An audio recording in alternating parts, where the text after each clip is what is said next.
হাজো শুৱালকুছি সমষ্টিৰ গাঁওবুঢ়া পামত ভূমিকেন্দ্ৰিক সংঘাতৰ ফলত দুটা ফৈদৰ মাজত হোৱা তীব্ৰ সংঘৰ্ষত নিহত হৈ এজন লোক আৰু এই পৰ্যন্ত সন্ধানহীন হৈ আছে এজন লোক। ভূমিকেন্দ্ৰিক সংঘাতৰ ফলত সৃষ্টি হোৱা এই দুৰ্বাদল কাজিয়াতেই নিহত হৈ ৰশ্মিন আলী নামৰ এজন লোক। এই পৰ্যন্ত সন্ধানহীন হৈ আছে চান মহম্মদ আলী নামৰ আন এগৰাকী ব্যক্তি। আন আহতসকলক শুৱালকুছি মহাত্মা গান্ধী FRUত কৰোৱা হৈছে। আৰু তাতে মাৰামাৰি সময়ত মই তাতে ভিডিঅ' এটা বনাইছিলোঁ, সিহঁতৰ মোবাইলটো কাঢ়ি লৈছে। কোনে কাঢ়ি ল'লে? এই সিহঁতৰ মানুহবিলাকে লৈছে। তোমাৰ মানুহ মাৰ্ডাৰ হৈছে?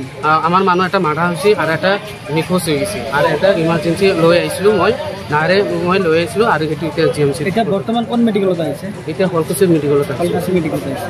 কেইজন আহত হৈছে? আমাৰ দুজন আহত হৈছে, এজন মাৰ্ডাৰ হৈছে আৰু এজন নিখোজ হৈছে। নিখোজ পোৱা নাই পোৱা নাই এতিয়ালৈকে। নিখোজজনৰ নাম কি আছে? সেইটো নাম আছে চান মহম্মদ। গোটেইকেইটাৰ ঘৰ গাঁৱবুঢ়া পাম গোটেইকেইটা আছে। ঠিক আছে। কি আছে? পণ্ডিতৰ পাম তাতে গাঁৱবুঢ়া পামৰ পণ্ডিতৰ পাম তাতে আমাৰ মাটি আছিল, আমাৰ আটাৰ মাটি আছিল 90 বিঘামান আগত চৰত থাকোঁতে।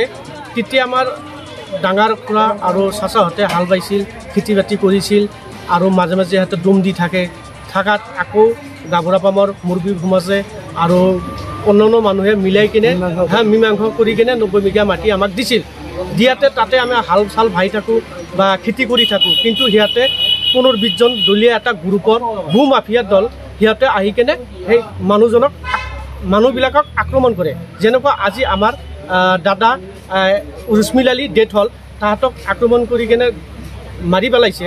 আৰু দুজন চাচা এটা খুৰা আহমেদ আলু, দাদা এটা হাছেন আলী, সিহঁতক আপোনাৰ আক্ৰমণ কৰিছে। এতিয়া খুৰাক মানে আমি আৰু এটা খুৰাক বিচাৰি পোৱা নাই আৰু বহুত সংকটজনক আছে এতিয়া বৰ্তমান। কিন্তু সিহঁতৰ এনেকুৱা ভূ মাফিয়াগুৰি কৰি থাকে।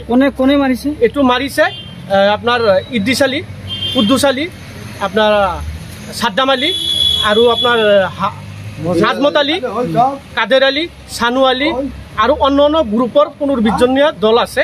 আমি গোটেইখিনি নাম নাজানো। সিহঁতে মিলি এইটো কাম কৰি থাকে। মাৰ্ডাৰ এটা ইতিমধ্যে মাৰ্ডাৰ কৰি পেলাইছে। মাৰ্ডাৰজনৰ নাম ৰশ্মিন আলী। গোটেইকেইটাৰ ঘৰ হ'ল গাঁৱবুঢ়া পাম। অতি সোনকালে আপোনালোকৰ মিডিয়াৰ জৰিয়তে যাতে অতি সোনকালে দোষীক শাস্তি দিয়াৰ ব্যৱস্থা কৰে যেন এইটো মাননীয় অসমৰ মুখ্যমন্ত্ৰী তথা আপোনাৰ গৃহ বিভাগৰ মুখ্যমন্ত্ৰীৰ দায়িত্বত থকা সিহঁতৰ তাত অনুৰোধ থাকিল যে ভূ মাফিয়াবিলাক যাতে অতি সোনকালে ধৰি পেলাই সিহঁতক কৰায়ত্ব কৰি অতি সোনকালে জেল হাজতলৈ প্ৰেৰণ কৰে।